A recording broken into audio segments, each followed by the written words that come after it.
Hello, and thank you for joining us on this busy Wednesday evening. I'm Kassandra Webb. Coming up, a mummy that's at least 800 years old found in Peru, Facebook whistleblower to testify, remembering Congresswoman CARRIE MEEK, and a look at your week's weather. All this and more as PS News starts right now.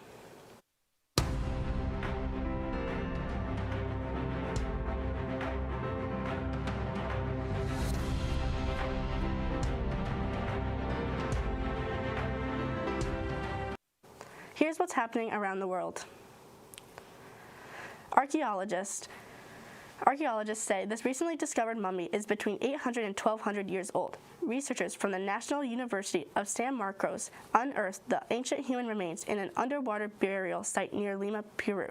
The mummy was tied with ropes and their hands covered their face, which fits a southern Peruvian funeral custom. According to the archaeologists, the preserved body predates the Inca civilization. They believe the mummy was most likely a young man between 25 and 30 years old at the time of his death. They say he was also likely an important person in society at the time. Researchers plan to analyze the mummy to narrow down the time period and learn more details about the person's identity. Many people start putting up Christmas lights the day after Thanksgiving, but some are already plugged in and celebrating. Like this house in central Germany that includes more than 70,000 lights.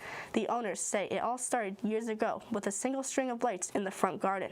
But as you can see, it has grown into a display, attracts crowds from all over the region. And not only are there lights, but visitors get to enjoy sausages, lemonade, and mulled wine, with all the proceeds going to help animals. While the U.S. was celebrating Thanksgiving last Thursday, Egypt was celebrating the reopening of the ancient avenue of Sphinx in Luxor. The roughly 1.5-mile road, also known as Road of the Rams, connects two temple complexes, the Temple of Luxor and the Temple of Karnak. The Avenue of Sphinxes is more than 3,000 years old, but was first discovered in the late 1940s. It was expanded across different Egyptian dynasties over hundreds of years with annexes including bath and wash bays and pottery area and more.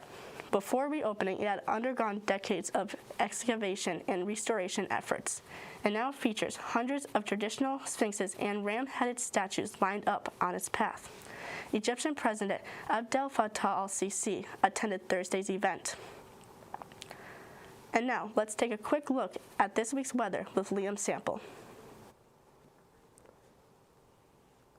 Thank you, Cassie. I am PS News meteorologist Liam Sample. Let's take a look at your North Country weather for tomorrow. As we head to Vermont, we're looking at about 43 in St. Albans City and mid-40s in Williston. As we head home to Plattsburgh, we're looking at mid-40s with a temperature of around 42 degrees. As we head towards into New York, we're looking at low 40s in Dannemora and 42 in Osable Forks. As we head to Vermontville, we're going to see 30s for the first time on the map. And then as we head to Owl's Head, we're going to see those low 40s with a temperature sitting around 41. Now let's take a look at here in Plattsburgh for our 5-day forecast.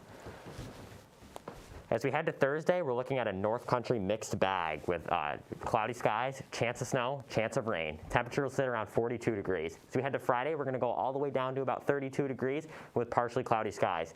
On Saturday, we're looking at partially cloudy skies with a chance of snow. Temperature will go to the 5-day low about 30 degrees. On Saturday, we look at another chance of snow with an average temperature sitting about 32 degrees.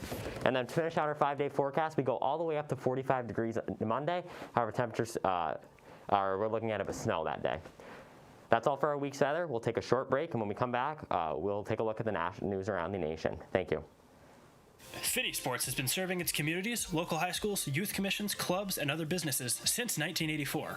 We specialize in trophies, screen printing, sporting goods, embroidery, office apparel, uniforms, hats, t-shirts, and more. Regardless of the size of your project, you will have the full participation and dedication of our design team. No job is too big or too small, keeping you involved every step of the way so that your vision is our design. Stop into Finney Sports or call us to see what we can do for you. Welcome back. Here's tonight's national news. Facebook whistleblower Frances Haugen is set to testify before a House subcommittee Wednesday. Her appearance will come during a hearing examining possible changes to the laws governing tech companies. The panel's name is listed as holding big tech accountable, targeted reforms to tech's legal immunity.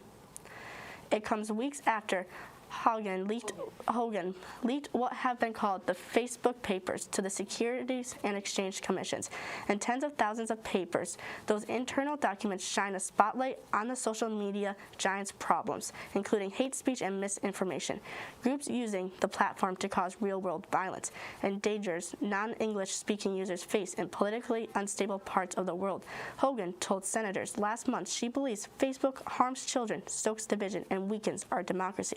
She also told attendees at a tech conference she believes CEO Mark Zuckerberg should step down.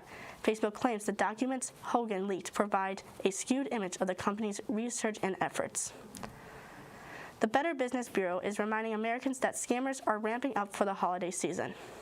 The BBB recently released its list of top 12 scams of Christmas. They say criminals use emails and social media to facilitate most of the scams, but social media is where people are the most vulnerable. The top 3 scams on the list center on social media platforms.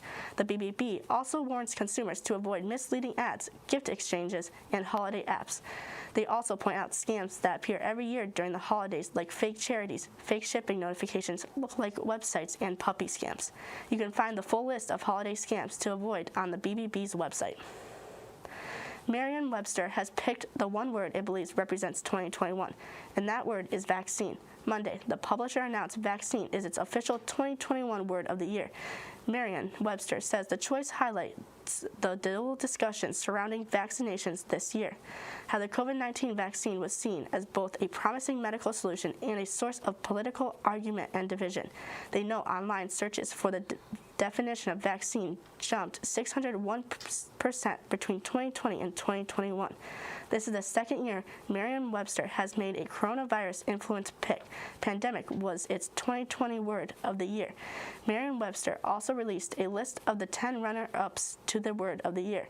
That list included politically charged words like insurrection, woke, and infrastructure. A pioneering Florida Congresswoman died Sunday at her home in Miami at the age of 95. CARRIE MEEK was the first black woman to serve in the Florida Senate and later became among the first elected to Congress since Reconstruction. The granddaughter of an enslaved person broke many barriers in her career, including being the first black professor at Miami-Dade Community College. After serving in Congress for a decade, Representative MEEK retired in 2002. Her son, Kendrick, successfully ran for her House seat and served 4 terms in Congress. Congresswoman MEEK is survived by 3 children, 7 grandchildren, and 5 great-grandchildren. President Joe Biden invited CEOs of numerous major retailers and grocers to discuss the upcoming holiday shopping season. According to a White House statement before Monday's meeting, the administration is focused on bolstering U.S. supply chains, helping keep prices down, and to make sure, quote, shelves are well stocked. During the roundtable event, Biden said he believes Americans are a little more optimistic this holiday season compared to a year before. Among the companies represented at the event, Best Buy, CVS Health, Mattel, and Walmart, a White House official says the president is set to give updated remarks on the economy Wednesday. With President Biden signing the long-anticipated Infrastructure and Jobs Act into law, one local official details how it will impact the local economy. Here's PSTV's Benny Nazai reports on the efforts to improve infrastructure in the North Country. The long-awaited bipartisan infrastructure package is finally here. The bill I'm about to sign along is proof that despite the cynics, Democrats and Republicans can come together and deliver results. But while the celebration is underway in our nation's capital, here in the North Country, the anticipation of a federal infrastructure package has been long overdue. We have been supporting a major infrastructure bill for several years, and neither party, presidents of both parties, haven't been able to quite pull it together, and so we're absolutely pleased that it came together. But as the package is projected to include $1.2 trillion in federal spending, the anticipation is it will give the North Country a new look when it comes to transportation. The element we probably are most excited about is the unprecedented level of investment in mass transportation, the money that's going to flow to MTA and other transit authorities and to Amtrak and others across the country over the next 5 years. Another notable element of the package is the projected cleanup efforts towards Lake Champlain. That's important, particularly to the Vermont side of the lake, which has most of the continuing problems that our that are needing to be addressed in the lake. And of course, doesn't matter what side some contamination or problem comes from, the lake is shared. And so, we're happy to see that. As the federal government's infrastructure package has finally gone into law, the overall expectation is it will create significant economic growth and a better way of living across the North Country and beyond. Reporting in Plattsburgh, I'm Benny Nazai for CMM 458 News. Thanks for that great story, Benny. Now we will take a short break. When we come back, we will talk entertainment news. Stay tuned.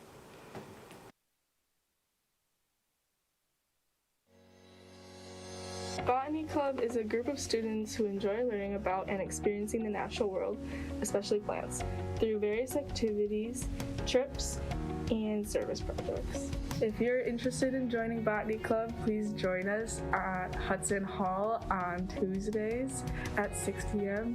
And for more information, reach out to us on Instagram at Botanical Society SUNY Platts. Hope to see you there. Welcome to PS Entertainment. I'm Charlyn Garcia. Here's what's happening in Hollywood today. Adele is headed to Las Vegas for the new year. The British superstar announced her Las Vegas concert residency at the Coliseum of Caesars Palace Hotel. Adele will perform 2 concerts each weekend from January 21st through April 16th. Pre-sale tickets for Weekends with Adele are available only through registration, which began yesterday. The small venue has just 4,100 seats and has been a residency home to a few performers you may have heard of, like Celine Dion, Elton John, Cher, and Mariah Carey. Last week, Adele debuted her 4th studio album, 30. It debuted at #1 on Billboard and is already the top-selling album in the U.S. of 2021. Bradley Cooper is opening up about a scary incident when he was held at knife point on a New York City subway in 2019. The actor shared the story with Dax Shepard on the Armchair Expert podcast. Cooper said he was picking up his then 2-year-old daughter, who he shares with his ex, Irina Shayk, from school. According to People magazine, he didn't notice the stranger approach him because he was wearing noise-canceling headphones, sunglasses, and a hat. At first, he thought they were asking for a selfie, but then Cooper said he saw the blade. He said he knocked the attacker away and ran. Cooper wasn't hurt. He was able to take photos of the stranger and show police who were nearby. He said he then went back into the subway station and picked up his daughter like nothing happened. It's unclear if the person was ever caught. Rihanna can now add National Hero to her list of titles. The pop star was honored Tuesday by Prime Minister Mia Mottley during an event in Bridgetown, Barbados. The ceremony also commemorating Barbados becoming a republic and leaving the reign of the British monarchy after nearly 400 years. You can see Rihanna walking to the main stage as she's presented with her new title. The 33-year-old will be the 11th national recognized for their roles in positively changing Barbados. Prime Minister Mottley says, "May you continue to shine like a diamond and bring honor to your nation."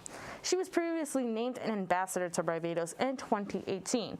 Forbes estimates the pop star and business mogul is now worth $1.7 billion, making her the wealthiest female musician in the world.